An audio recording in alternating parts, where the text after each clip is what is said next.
Hello everyone. Today we are going to discuss some questions on salient features of the Constitution. Question number 1. Which of the following Constitutional Amendment Act is known as Mini Constitution? A. 42nd Constitutional Amendment Act 1976. B. 44th Constitutional Amendment Act 1978. C. 72nd Constitutional Amendment Act 1992. D. 74th Constitutional Amendment Act 1992. Answer is A. 42nd Amendment Act 1976 is known as Mini Constitution due to the important and large number of changes made by it in various parts of the Constitution. Question number 2. Which of the following countries has no written constitution? A. United Kingdom. B. United States of America. C. India. D. Japan.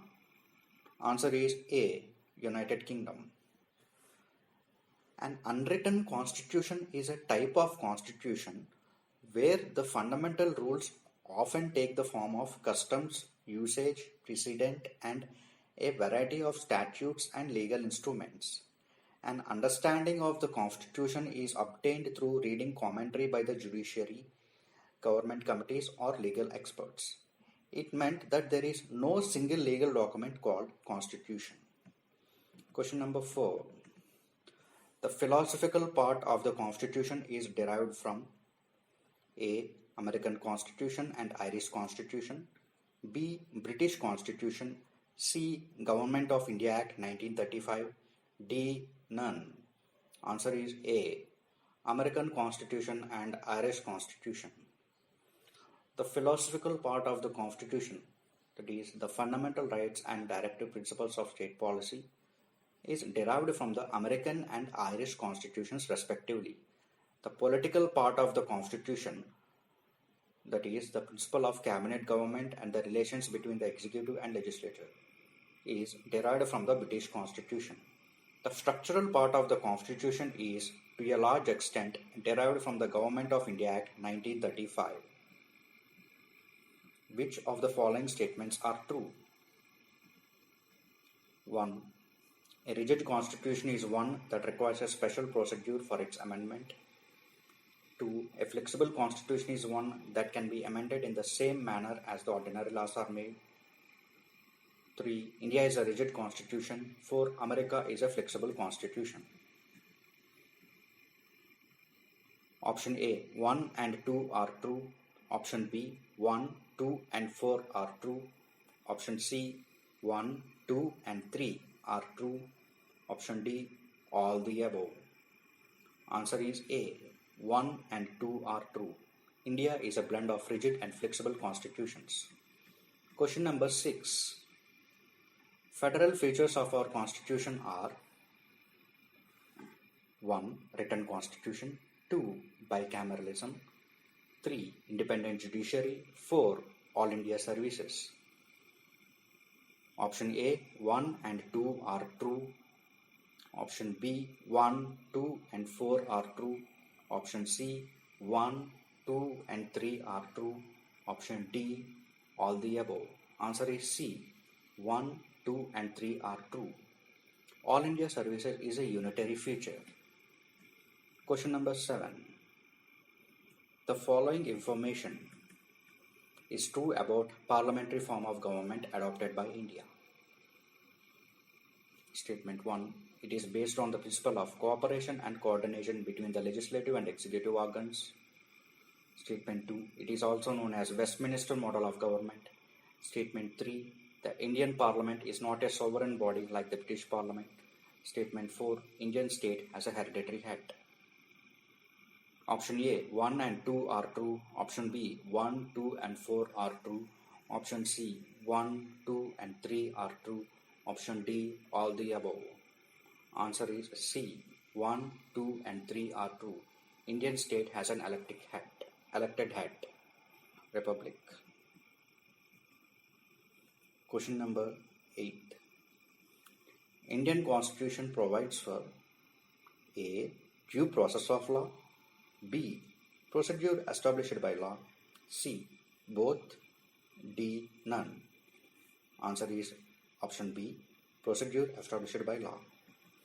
The following information is true regarding the procedure established by law. Statement 1. It is contained in the Indian Constitution. Statement 2. It is narrower than due process of law in scope. Statement 3. Supreme Court, while determining the constitutionality of a law, examines only the substantive question, that is, whether the law is within the powers of the authority concerned or not. Statement 4.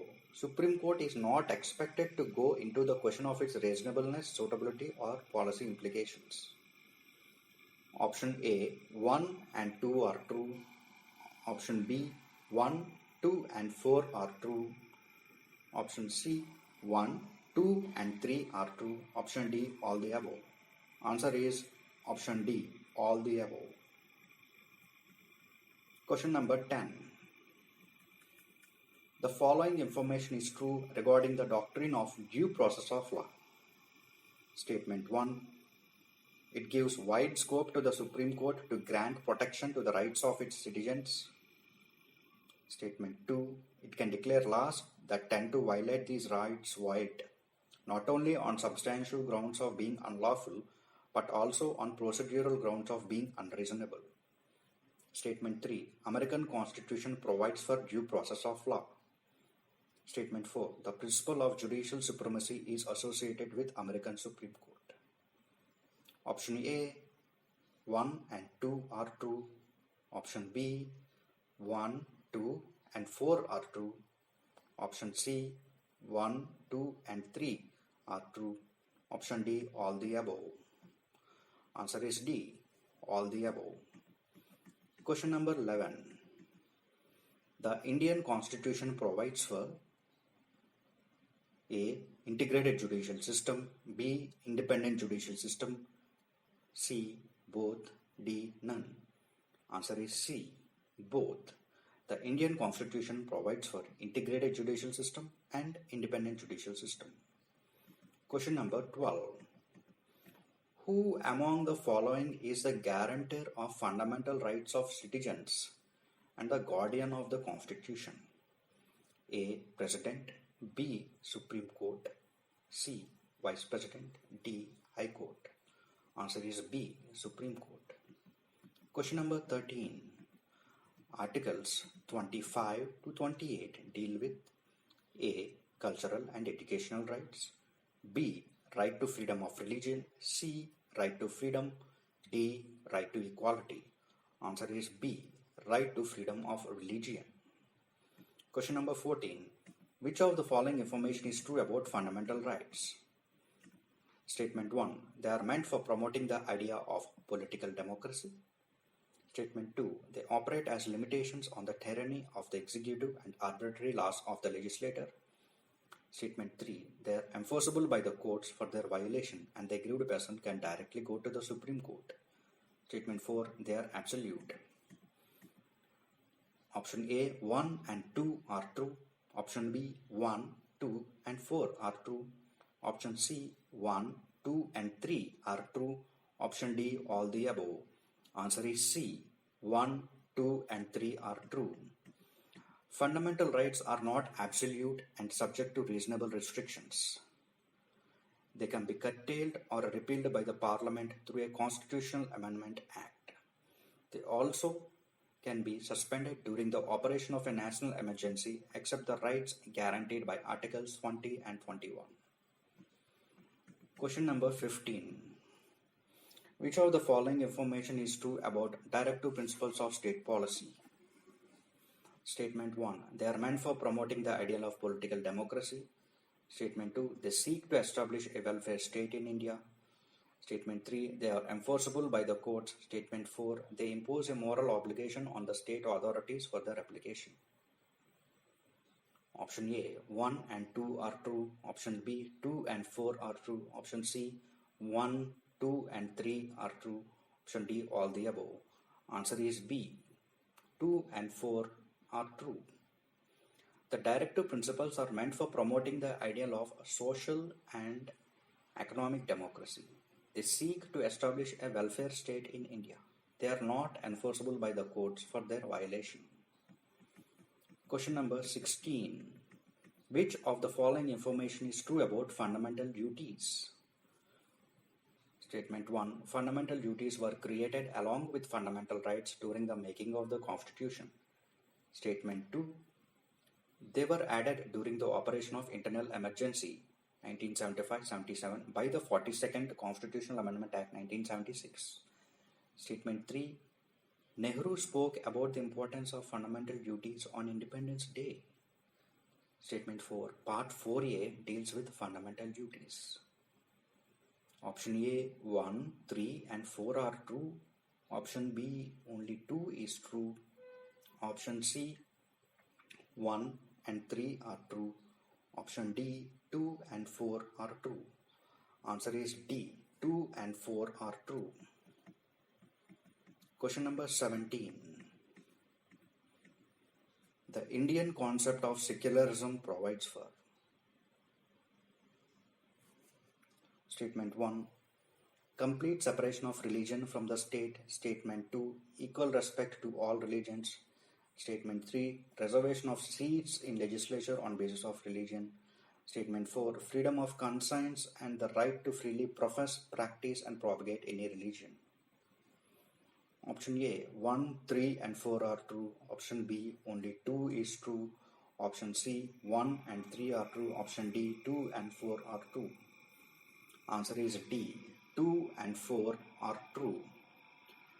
The Western concept of secularism talks about complete separation between the religion and the state.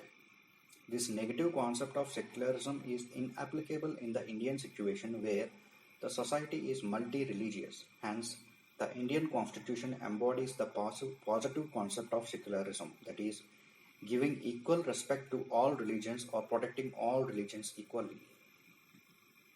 Question number 18.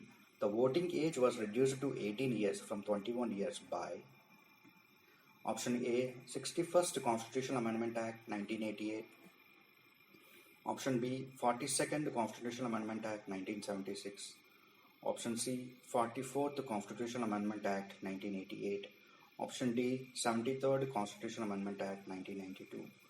Answer is option A, 61st Constitutional Amendment Act 1988. Question number 19.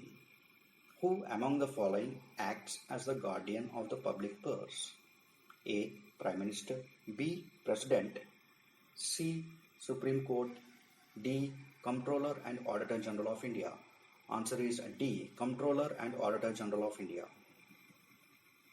Question number 20. Which of the following acts replaced the term internal disturbance with armed rebellion?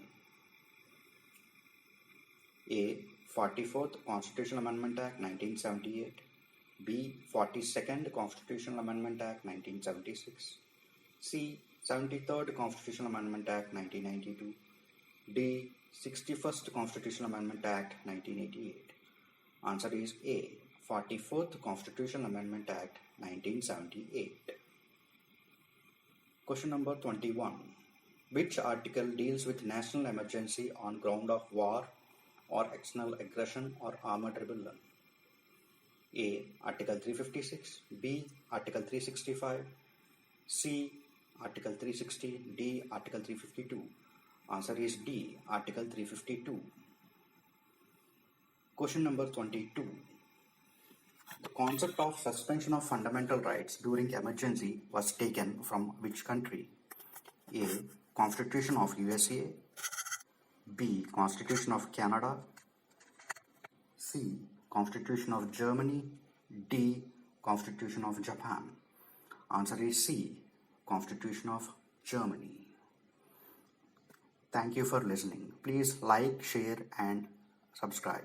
We will meet in the next class. Thank you very much.